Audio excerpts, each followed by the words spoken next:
মরক্কোর বিপক্ষে ব্রাজিলের 1-1 গোলের ড্রয়ের পর ব্রাজিল ফ্যানদের মধ্যে অনেক বড় হতাশা দেখা দিয়েছে। কিন্তু কার্লো আনচেলত্তি বলছেন wait I am here. Carlo Ancelotti কিছু পরিবর্তন আনতে চলেছেন হাইতির বিপক্ষে ম্যাচে, যেখানে টেকটিক্যাল পরিবর্তনের পাশাপাশি প্লেয়ারদের পরিবর্তনও রয়েছে।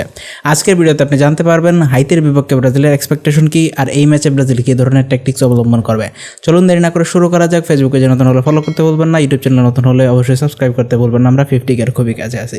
তাহলে চলুন দেরি না করে শুরু করা যাক। প্রথমত মরক্কো ম্যাচটা ব্রাজিল ফ্যানদের জন্য অনেক বড় একটা হতাশার ম্যাচ ছিল।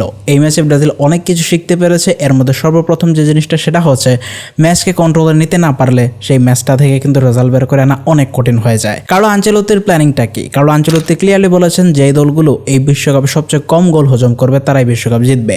অর্থাৎ এখানে ডিফেন্সের উপর জোরটা অনেক বেশি দেওয়া হচ্ছে। তারপরও মিডফিল্ডের দুর্বলতা কিংবা ডিফেন্সিভ ল্যাপসের কারণে ব্রাজিল গোল হজম করে চলেছেই। আর এই গোল হজম করা যেহেতু থামানো যাচ্ছে না, তাই হাইতির বিপক্ষে ম্যাচে ব্রাজিল ফুল অন অ্যাটাকিং মোডে যাওয়ার চেষ্টা করছে। ব্রাজিল সেই 4-2-4 ফরমেশনে ফেরত আসছে। এখন পর্যন্ত কার্লো আনচেলত্তি যতগুলো ট্রেনিং সেশন করিয়েছেন প্রত্যেকটাতে তিনি এই ফরমেশন ইউজ করেছেন। দেখুন, মরক্কোর বিপক্ষে ম্যাচের আগে মাত্র 3 ঘন্টা আগে তিনি প্লেয়ারদের জানিয়েছিলেন একাদশটা কেমন হবে, অর্থাৎ কোনো মিডিয়ার পক্ষে সেটাকে প্রেডিক্ট করা সম্ভব হয়নি। ব্রাজিলের ট্রেনিং সেশনে প্রথম 15 মিনিটের পর আর গণমাধ্যমকে অ্যালাউড করা হচ্ছে না। ফলশ্রুতিতে আমরা এখন বেশিরভাগ ট্যাকটিক্স সম্পর্কে জানতে পারি না। তারপরও কার্লো আনচেলত্তি এই 4-2-4 ফরমেশনকে প্রত্যেকটি ট্রেনিং সেশনে স্টার্ট করিয়েছেন।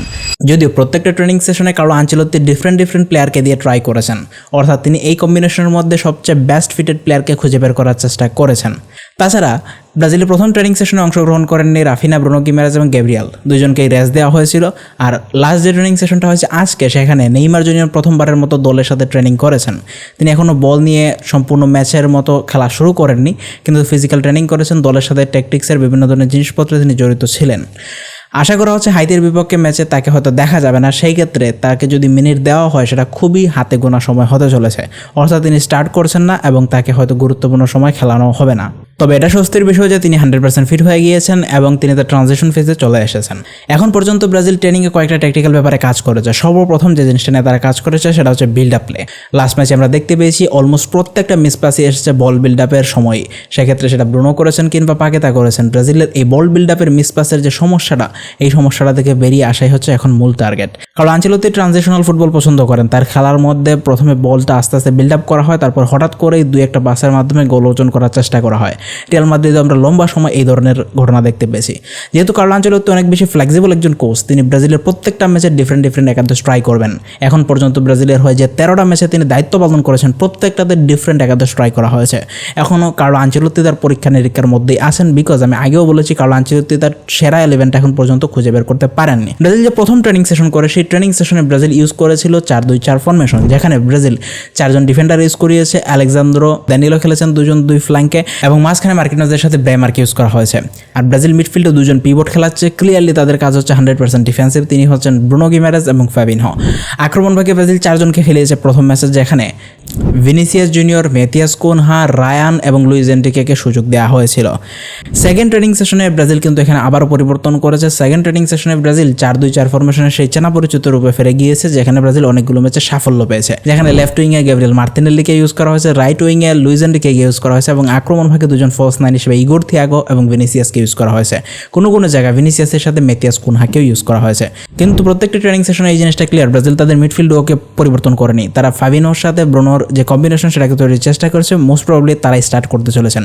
ডিফেন্স আবারও পরিবর্তন করা হয়েছে। মার্কিনোজের সাথে লিও পেরেরাকে খেলানো হয়েছে এবং ডগলাস সান্তোসের সাথে দানিলোকে খেলানো হয়েছে। তার আগের ট্রেনিং সেশনে এখানে মার্কিনোজের সাথে আমরা গ্যাব্রিয়েলকেও একবার দেখতে পেয়েছি।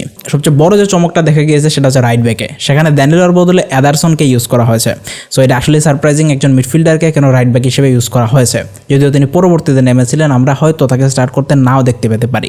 এখানে একটা জিনিস ক্লিয়ার, ক্যাসেমিরোর উপর কার্লো আনচেলত্তির ভরসা অনেকটাই উঠে গিয়েছে। শেষ পর্যন্ত তিনি যদি দলে থাকেন সেটা অনেক বড় চমক হতে চলেছে।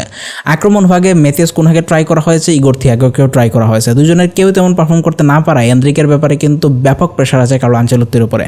কিন্তু কার্লো আনচেলত্তি যতটুকু মনে করেন ট্যাকটিক্যাল দিক দিয়ে এনরিক যেহেতু প্রেসে খুবই বেশি হেল্প করতে পারে না, তার স্পিডের দিক দিয়ে খুব বেশি হেল্প করতে পারে না, ডিফেন্সিভলি হেল্প করতে পারে না, এই জিনিসপত্র কার্লো আনচেলত্তির খুব বেশি ভালো লাগেনি। কিন্তু ক্লিয়ার, এনরিক এই দলের সবচেয়ে সেরা স্ট্রাইকার, তাকে সুযোগ দেওয়া আসলেই প্রয়োজন ছিল। এখন যে বাসটা দেখা যাচ্ছে, 2 জন প্লেয়ারকে হয়তো কার্লো আনচেলত্তি স্টার্টিং 11-এ ট্রাই করতেও পারেন, এরকমটাই বলছে ESPN ব্রাজিল। সেক্ষেত্রে মিডফিল্ডে দানিলো সান্তোসের কথা উঠে এসেছে এবং আক্রমণভাগী এনরিকের কথা উঠে এসেছে। ক্লিয়ারলি এই দুইজন ব্রাজিলের মিডফিল্ড এবং এটাকে যে ব্যালেন্সটা দিতে পারে সেটা কিন্তু আসলে সাধারণ। কিন্তু কার্লো আনচেলত্তি যদি ফুল অন অ্যাটাকিং মোডে যান সেক্ষেত্রে 4-2-4 ফরমেশনে ইউজ করার সম্ভাবনা বেশি। এখন পর্যন্ত যতগুলো ট্রেনিং সেশন হয়েছে সেখানে কিন্তু রাফিনাকে সুযোগ দেওয়া হয়নি। সো তার উপর কিন্তু অনেক বেশি স্ট্রেস ছিল লাস্ট ম্যাচে, কিন্তু এই ম্যাচে তাকে হয়তো ফেরানোর চেষ্টা করা হতেও পারে।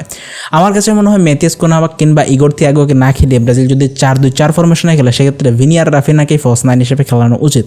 সেক্ষেত্রে স্ট্রাইকার হিসেবে দুজনকে খেলিয়ে উইংয়ে গ্যাব্রিয়েল মার্টিনেল্লি এবং লুইস এনরিকেকে খেলালে ব্রাজিলের যে উইংটা আছে সেটা কিন্তু অনেক স্ট্রং হয়ে যায়। সেক্ষেত্রে মিডফিল্ডে দুর্বলতা দেখা যায়, কিন্তু মিডফিল্ডে দুর্বলতাকে কভার করার জন্য অবশ্যই ভিনিসিয়াস এবং রাফিনাকে নিচে নেমে এসে হেল্প করতে হবে। ব্রাজিল তাদের ট্রেনিং সেশনে দ্বিতীয় যে জিনিসটা ট্রাই করেছে সেটা হচ্ছে প্রেসিং নিয়ে কিন্তু লাস্ট ম্যাচে আমরা হিউজ সমস্যা দেখতে পেয়েছি। ব্রাজিল কিন্তু হাই প্রেসে ফুটবল খেলার কথা ছিল, কিন্তু শেষ পর্যন্ত আমরা হাই প্রেসের এইচটাই দেখতে পাইনি, এতটাই বাজে অবস্থা ছিল। সো এই ম্যাচে ব্রাজিল আবারও তাদের হাই প্রেসিং ফুটবলে ফেরার চেষ্টা করবে। নেক্সট যে জিনিসটা দেখা গিয়েছে ব্রাজিল সেট পিসে অনেক বেশি ট্রাই করেছে। সো এখান থেকে প্রিটি ক্লিয়ার ব্রাজিল বুঝতে পারছে তাদের গোলের যে সমস্যাটা সেটা অনেকটাই রয়ে গিয়েছে। সো এই বিশ্বকাপে ব্রাজিল 1994 বিশ্বকাপের মতো একটা প্র্যাগম্যাটিক ফুটবলের দিকে এগিয়ে চলেছে, যেখানে অনেক বেশি ডিফেন্সিভ একটা ফুটবল দেখতে পাবো এবং আক্রমণে এই সেট পিস কিংবা ইন্ডিভিজুয়াল ব্রিলিয়ান্স কিংবা সামান্য কয়েকটা টিম গেমের মাধ্যমে গোল অর্জন করার চেষ্টা করা হবে। অর্থাৎ এই বিশ্বকাপটা ক্লিয়ারলি আপনি ধরে নিতে পারেন ব্রাজিলের খেলার মধ্যে সেই ছন্দ, সেই আক্রমণাত্মক স্টাইলটা অনেকটাই হারিয়ে যাবে। এই বিশ্বকাপে ব্রাজিল অনেক বেশি রিয়েলিস্টিক ফুটবল খেলতে চলেছে, প্র্যাগম্যাটিক ফুটবল খেলতে চলেছে। তারা নিজেদের দুর্বলতাটা জানে। যেহেতু ব্রাজিল এই বিশ্বকাপে অনেকটা ডিফারেন্ট টাইপের ফুটবল খেলবে, ইটালিয়ান একটা ধাঁচ দেখা যাচ্ছে। কার্লো আনচেলত্তি ডিফেন্সের উপর গুরুত্ব দিচ্ছেন। সো অনেকের কিন্তু খেলা পছন্দ হবে না, কিন্তু দিন শেষে কার্লো আনচেলত্তি রেজাল্ট অর্জন করার উপর গুরুত্ব দিবেন। সো ম্যাচগুলো মোটামুটি একই স্ট্যান্ডার্ড থাকবে ব্রাজিলের। সেক্ষেত্রে দিন শেষে সেই ট্যাকটিক্স এবং শেষ মুহূর্তে গোল অর্জন করে না ডিফেন্সের সলিডিটি, এগুলোই ব্রাজিলকে দীর্ঘমেয়াদে এগিয়ে নিয়ে যেতে সাহায্য করবে। যেহেতু লাস্ট ম্যাচে মরক্কোর বিপক্ষে অলমোস্ট কোনো গণমাধ্যমে সেই 11টা প্রেডিক্ট করতে পারেনি, সো আমাদের কিন্তু প্রেডিকশন করা উচিত নয়। এই মুহূর্তে কার্লো আনচেলত্তি কী চিন্তা করছেন সেটা ম্যাচের ঠিক আগেই বোঝা যাবে যখন 11টা ডিক্লেয়ার করা হবে। সো এখন পর্যন্ত কার্লো আনচেলত্তি যেগুলো ট্রাই করেছেন একটা জিনিস ক্লিয়ার, ব্রাজিল 4-2-4 ফরমেশনে খেলতে চলেছে। ব্রাজিল প্রেসিংয়ের উপর গুরুত্ব দিচ্ছে। ব্রাজিল অনেক বেশি হাই অ্যাটাকিং ফুটবল খেলতে চাইবে। তারা অনেক বেশি গোল করে হাই স্কোরিং একটা ম্যাচের মাধ্যমে নিজেদের কনফিডেন্সটা ফিরে পাওয়ার চেষ্টা করবে। তবে ওভারঅল ব্রাজিলিয়ান ফুটবলটা 2026 বিশ্বকাপের ন্যাচারাল ফুটবল থেকে অনেকটাই ডিফারেন্ট হতে চলেছে। So thank you for watching this video. এর পরবর্তীতে হাইতি ব্রাজিল ম্যাচের প্রিভিউ নিয়ে আলোচনা করবো।